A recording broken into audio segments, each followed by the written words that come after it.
So welcome both of you. Thank you so much for being a part of this. LUMA is obviously a name that everybody recognizes, but I think that your two operations, your two roles really highlight the fact that LUMA does a lot more than people perhaps know about or think about. So sort of high level question, what does a CIO do at a power utility? And Raphael, how do you leverage what Crystal gives you in terms of information for operational stability? All right. So hi, everyone. My name is Crystal Allen, and I've been with LUMA for about 3 years now, which is crazy to think about that. I come from California, so the great place of tree huggers and renewable energy, and I'm very proud to say that I spent about 4.5 years with the Sacramento Municipal Utility District there, and we were about 96% renewables as a part of our total generation mix. Coming here to Puerto Rico was like stepping back in time. And so I certainly champion, and I'm thrilled to see how many folks are passionate about the renewable energy space here. And LUMA is too, right? But we have a hell of a lot of work ahead of us before we're going to be able to handle everything that you guys have to throw at us. But yeah, so what do I do? First and foremost, I lead information technology, which is all business systems data. Then I also lead operational technology, which is everything from SCADA to microwaves to our energy management system to outage management to pick a thing on that side of the house. Then I also lead cybersecurity, and cybersecurity is probably my #1 mission here on this island. My background, sir, thank you very much for your service. I know there's a lot of military presence on this island. Actually, the last stat I heard was we had about 375 military veterans here on the island at any given time, and I think the presence is growing. But this, from a cybersecurity and a military defense perspective, Puerto Rico is a mission critical asset to the federal government and obviously home to the beautiful people here. And I count myself one of those now. I'm one of the humans who inhabits this island, and I'm raising my family here, and I plan to be here for a good while. So cybersecurity is my #1 mission, but also supporting business operations, making sure that we can provide reliable energy to every person, every human that inhabits this island. That also includes the businesses that need our support as well. Thank you. And Rafael, the information and data collected through Crystal's division, how do you leverage that for operational efficiency? Many purposes, I'd say. Before I go down that, just want to maybe give you a little bit of a background what the role of a system operation or the system operator in LUMA. My role in the organization is to make sure the light stays on at all times. You might also say that I'm not doing a good job at it, but that's a different story. So there's a golden rule in an electric system. It's balancing supply and demand. Okay, so at any given time, any second we talk, the generation of the supply needs to equal consumption or the demand. So this is the golden rule. Essentially, that's what my team does 24/7. So how do we do that? We anticipate what the load or the demand is going to be based on historical value, based on current weather conditions, based on time of years, based on time of days. We also do the management of the supply. Okay, so that means we have a portfolio of resources in Puerto Rico that we're going to make decision every hour, every minute of the day on which resources supply is going to be utilized to deliver energy to customers. So I heard Mr. Morales earlier mentioning that there's about 1,000 megawatt or 1 gigawatt of energy of rooftop solar installed in Puerto Rico. So that is also a resources that's available in Puerto Rico. Downside of it as a system operator is we don't have visibility nor control on that resources. Give you an order of magnitude, 1,000 megawatt represents about 1/3 of Puerto Rico's peak demand. Typically occurs around 7 p.m. So it's a big, big amount of power of resources that we do not have visibility or direct control. Now, if I go back to the questions around data, well, this is something that working with Crystal, we talk a little bit about the EMS, which is short for Energy Management System. This is a system that collects information in real time on the energy being consumed, the energy being produced, voltage on the systems, all kinds of parameters that we have to monitor and control on an ongoing basis. So it is absolutely critical at any given time that information is available to our control center so we make sure we balance the energy. So Crystal's part, making sure that our backbone system, behind the scenes, technologies, structures works. So that enables myself and my team to make sure that we're able to use that technology or information technology to make sure the electrons are delivered to every customer. So let me build on that a little bit, because you preempted a question I was thinking about, which is, what data point do you dream of having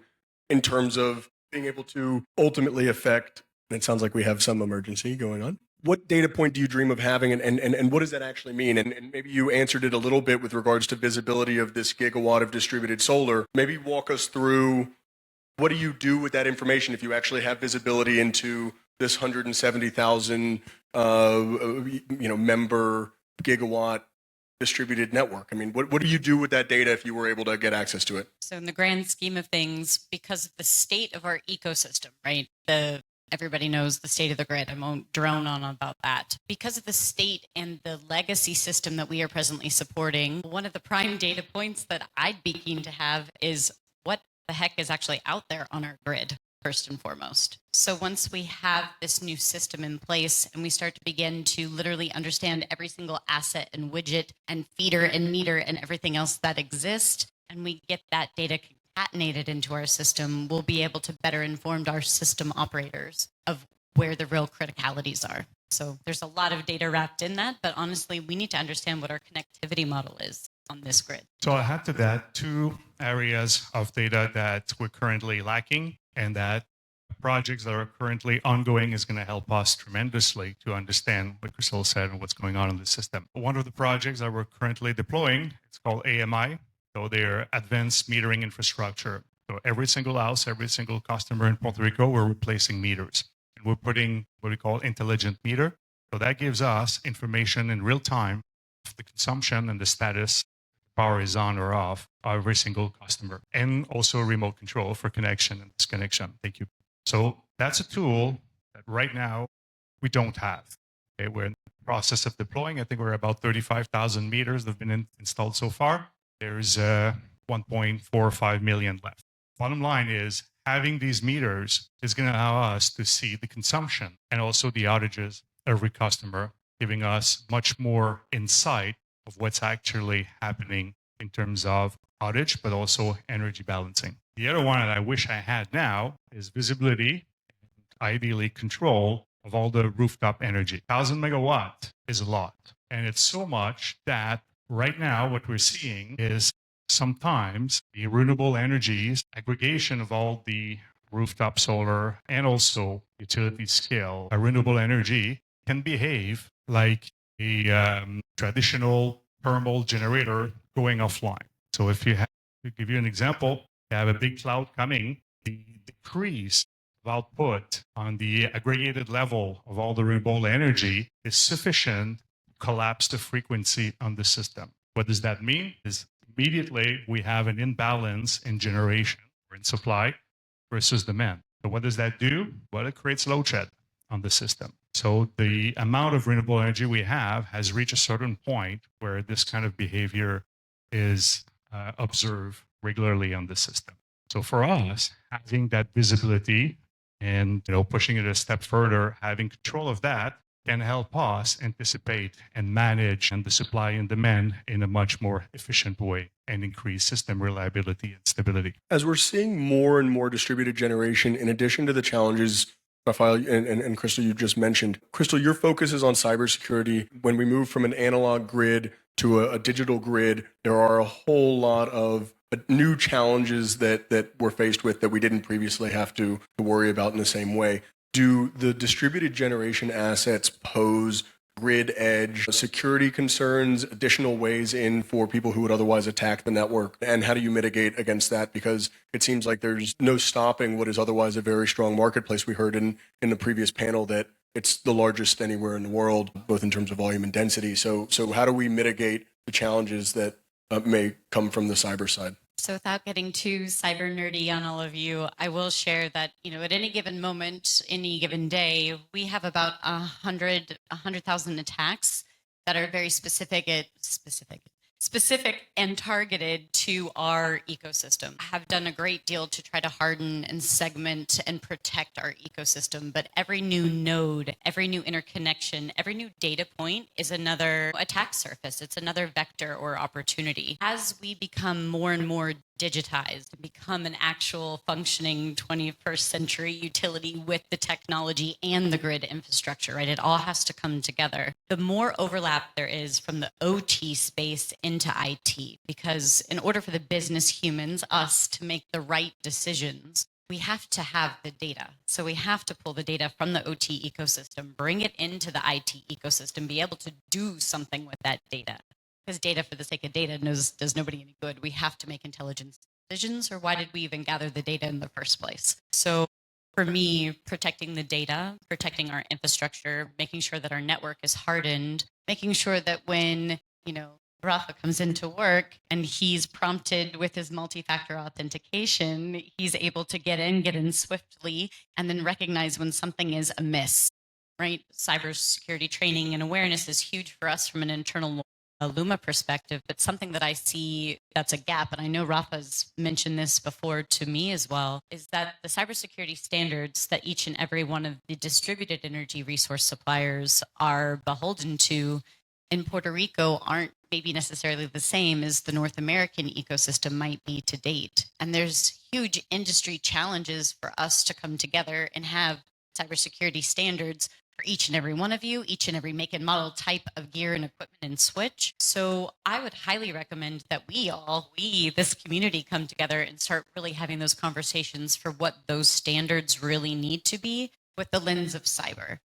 We also have a fantastic engineering team led by our friend Pedro. And in his world, he owns a lot of those engineering standards. And from my perspective is I want to hear what you guys are already doing, because in our ecosystem, we've protected the perimeter as best we can. That's not a challenge to anyone, by the way, but we have protected our perimeter as best we can. We don't know what you're doing to protect yours. So in the event you say, hey, guess what? I've got a couple, kilowatts, megawatts, whatever you're producing and sharing back to the grid. If your ecosystem becomes disrupted from a cyber infiltration or attack, that impacts our ability to deliver the energy we were expecting across this island. And the panel that was here before, I just want to hearken to those fabulous humans who were talking. In California, their system is set up differently.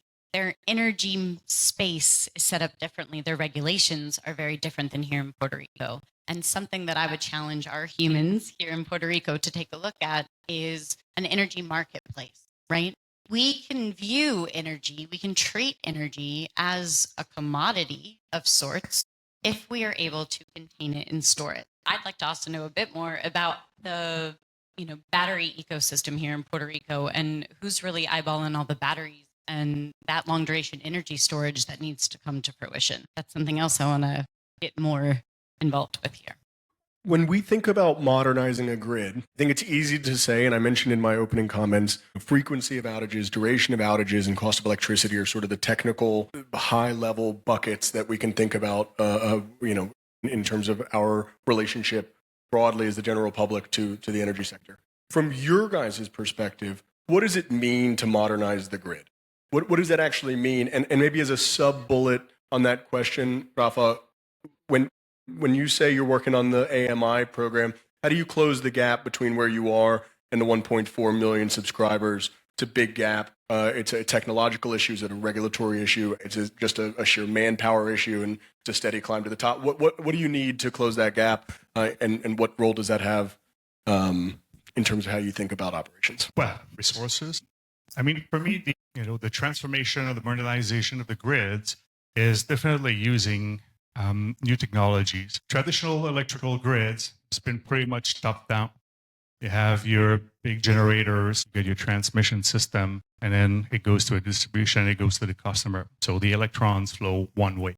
This has been like that for hundreds of years, at least 100 years, yep. This is no longer the case. Distributed energy, people now have access to self-generation through solar means, or in other case, batteries as a complement to solar. So there's a democratization of energy that's occurring. And the traditional model of utilities with these kind of new technology, in my opinion, is not sustainable. So utilities have to adapt, have to change. And that is going to take time, and it's going to take lots of efforts and coordination with all the stakeholders. There's no silver bullet out there on if we do this, it's going to solve the problem. Okay. I heard the previous panel talking about microgrids, communities, rooftop solar, battery storage, dispatchable generation, even traditional generation still has a role to play. So how, as communities, as stakeholders, we all have our stakes in different aspects. How do we work together to make sure that quality of service remains sustainable for all the customer? And when I say all the customer is monetization of energy, rooftop solar as a good example, is not necessarily accessible to all these days. We talked a little bit about under previous panels on financing options and things like that, but for now, it's not accessible to all. So how do we also make sure as we transform, we put new technology, we protect the people that cannot necessarily afford today these kinds of systems? We're not transferring risk or the problems from one side to the other. So I think it's a common effort. Technologies are evolving rapidly. We talked a little bit about grid forming versus grid following type of inverters nowadays. 3 years ago, 4 years ago, grid forming was barely there. Nowadays, it's available, it's proven, and it works. That completely changed the dynamic how we can use renewable and storage energy, where you start having more firm, dispatchable, reliable type of energy on that front. So my opinion is really looking at multiple aspects of the new technology that's available, integrating that in a way to support sustainability. You mentioned resources. Resources are limited. Everybody appreciates that. Where do you put limited resources then? And how do you prioritize new technology, better monitoring, operational efficiencies? There's a lot of different ways to, and at the end of the day, it's going to require a combination of all of them, right? But given today's environment, limited resources, there's still a lot of advanced meters to install. We're going to have to implement multiple strategies in parallel before we get to 1.4 AMIs. How do you balance grid forming technology or other technologies on the OT or IT side with operational efficiency? So we do take a very bottoms-up approach and then a top-down approach to our funding request, and then also to our prioritization of needs, right? A relentless prioritization process and then a gauntlet to go through to get approval for funding. But there are different buckets of money that are allocated for different types of spend, right? So when we're talking EMS, AMI, the items that are truly mission critical to how we move energy across this island, very fortunately, we've been able to get funding and obligations from FEMA on that and working with our partners here, making sure that that money's flowing through. But I will share, which is I'm sure it's not unknown to everyone. We have a serious cash situation going on, and we're struggling to even pay our vendors and keep current. And this is in the news, it's out there, right? Without money, cold, hard cash, we can make all the bells and whistles and dreams a part of our brains, but we can't actually bring them to fruition. So all of this technology, especially when you think of operational side technology, we've put out requests for budgets. We've put out requests for rate case. We've done all the things that we can do to try to bring this money in-house so that we can execute on these initiatives. For us to get access to all this great data, we're going to need to continue to plug along and build out our technology, even with O&M and NFC dollars. And that doesn't come from the federal government. So I wasn't planning on asking this question, but you've led me there, and so I'm going to. There's a concern regarding the elasticity of the electricity rates. And in terms, so the elasticity of that rate or power as a commodity. And so if rates go up to cover costs, how do we mitigate the defection that might inspire that ultimately lowers the collections as well? So I know this is neither of your specific areas, but I don't know if you have thoughts on how do we balance the need to cover the costs with the idea that people are already incentivized to jump off the grid because of cost, amongst other things. No, so I would say foundationally, a vast majority of our cash shortfalls have nothing to do with the customer ecosystem presently. It has everything to do with the current ecosystem and the lack of funding of our operational accounts. One thing I would add also, taking maybe broader perspective. When you get your electricity bill here in Puerto Rico, you look at breakdown of the cost. So there's costs for wires, right? So maintain the infrastructure, either for LUMA or for Genera. And then there's another component on your bill, which is the energy itself. Essentially, the fuel that's purchased for the power plants and the call them power purchase contract. The independent power producers, either renewables or thermal. So that part of your bill is about 2/3. If you think about it, you get a $400 electricity bill for a house on a monthly basis, which is very high. About $300 of that bill is to pay for energy or to pay for fuel. I put less money in my car in fuel on a monthly basis than that. So if you want to drive the cost down, you can look, at the wires, which is a small component of your bill. A lot of the margin that you have is on the energy itself. So Puerto Rico, unfortunately, is at a point where the bulk of the energy, it's changing now, which is good, but still the bulk of energy is produced by old thermal type of unit burning fuel. So converting that energy portfolio through different mix, hopefully at a much cheaper cost than the fuel that we see, can definitely help reduce the rates. It's something like 60% on a relatively consistent basis. When you think about well, sort of a two-part question. How does or could or should policy or regulatory changes affect your ability to implement technological upgrades to the system? Is it mandating visibility into these DG systems? Is it simply approving certain rate cases that LUMA has put forward? Where's the sort of dream policy or regulatory pathway for you all to achieve the technological upgrades necessary for the modernization? Right, I'll take a stab and then you can jump. So I think it's a multi-pronged approach for sure. And this is Crystal's view of the world, and I'm not in regulatory, so preface. But what I would say from a policy perspective here in Puerto Rico, if energy could be treated like a commodity and have the ability to be renewables and fuel as a part of that mix, and if we had the ability to somehow segment and understand what's coming on, what's coming off, and watch that energy change, creating that competitive market, creating a more competitive ecosystem for renewables to be right there in line with fuel or liquid natural gas or whatever other type of source of energy that we need all of it. And so if it was all on the same marketplace or space, that would be very helpful. Additionally, so we need the cash, right? We need our accounts funded. That would be very, very helpful. We need to make sure that every human here in Puerto Rico has access to the energy that's required for just a normal standard of living. What metric should we look to evaluate your success in the initiatives that you guys are working on? How would you like to be held accountable with regards to your trajectory from today moving forward? And Rafa, you and I discussed via email prior to the panel, load shed events. That's one that just as a resident, as an energy user, as somebody with a family on the island, I look to a lot in terms of, okay, that's how I measure success, but maybe you have different metrics in terms of how you see the system internally. Yeah, I mean, brought load shed. Thanks for bringing it up. Now that you're done, I'll return the chat here. I'll take a minute to talk a little bit about it. So, what's a load shed?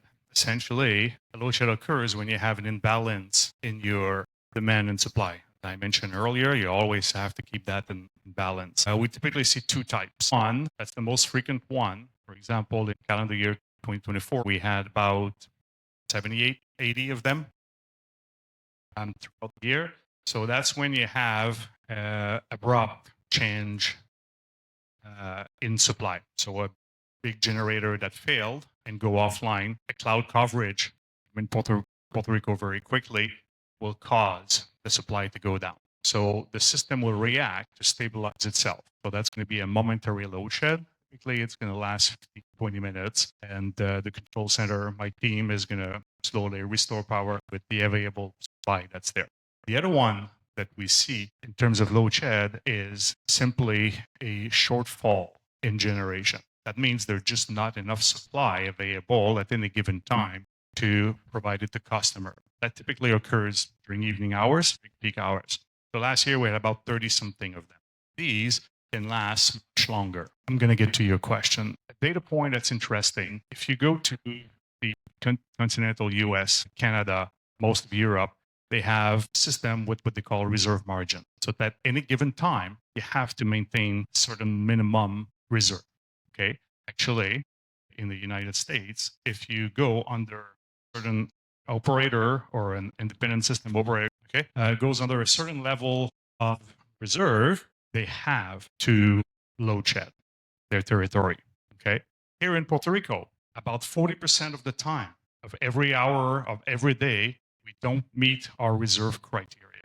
Can you imagine if we were to follow the United States standard, 40% of the time we would be load shedding in Puerto Rico? So we don't do that. So what does that mean? It means that we're going to operate the system with reduced margin, okay, to a point where we can see in some occasion margin at zero. And then if the margin becomes negative, we don't have a choice in load shed. So load shed, definitely an indication that if this goes down and gets reduced, that means things are getting better. The other metrics I can think of is going to be reliability, the type of metrics. So the famous, we call it the SAIDI, SAFE, CAIDI, which essentially measure frequency of interruption to customer and duration of interruption to customer. So they're industry standard metrics, and it allows us to compare ourselves to other jurisdictions. They're not good in Puerto Rico, okay? And there's going to need massive investment in the infrastructure to lower these numbers. If we see a trend going in the right direction year after year after year, that's mean the capital that we're investing is paying. And Crystal, you have a thought on how do you measure internally your success? What metric can we as observers and of the industry look to say Crystal and her team are all moving in the right direction? How do we track your progress? Again, this is not a challenge. Or rather, how do you track your progress, even if it's not for us in public? So, not getting hacked is a good place to start. So, again, not a challenge, but every day we deal with insider threats. We deal with direct targeted attacks, phishing attacks and the otherwise. We've seen multi-factor authentication hijackings. Like, there's a ton of very directed and sophisticated attacks that are coming at us at any given moment. And so for us, that's a huge metric of our success is continuing the maturation of our cybersecurity model. And we're bumping up against North American standards, right? We're doing our best. And we are definitely aspirational to all of those standards. And we have a long way to go. But without adequate funding, all of the safeguards we put in place between AI and advanced threat intelligence and things of that nature, we'll continue to lag behind. And then we're always in a defensive mode instead of a reactive mode. Or we're always in a reactive mode instead of a more defensive posture. And that's not a good place to be in, right? We want to be stopping all the bad actors before they have a chance to disrupt service day in and day out. And without adequate funding on the O&M side of the house, we're not going to be able to. So I have one more question, but before I get to it, I would recommend that everybody take a listen or a watch to the conversation that we had with Crystal earlier this year. She joined us on the Puerto Rico Energy Forum's podcast, and we don't have enough time right now to talk about something that I really loved during that conversation, which was workforce. And as we modernize the grid, we need to modernize our workforce. And so I'm going to give you both just a moment to give final comments. We've got about a minute left, but anything that you'd like to share with regards to the additional needs or the new needs with regards to the modernization effort that comes from the human capital that goes into that initiative, and the last words are yours. We do have some mission critical positions that we're still hoping to be able to hire for, but because of the resource constraints and what's happening with the cash situation, those humans are going to be very tough to track down and to bring on board here. But we need the resources. People, technology, and the right business processes. And something that's been holding us back is getting our own internal battle rhythm going. But I tell you, you couldn't have a better human running the systems over here than Rafa. And there's a team of dedicated IT, OT, and cybersecurity professionals that are working hard to protect this grid every single day. Rafa, any final word? Well, thank you. But on the resources, same in my group, I'll take a small set of my staff. Let's call them our operators. They're the guys or gals that never sleep. They work 24/7, 365 days a year. Talked a little bit earlier about the traditional utility, the top down from the generator to the transmission and so on. This is what the guys know. This is what the gals know in the control center. They've been doing that for decades, in some cases, in other cases for a few years. The reality is the resource management that we have to operate electric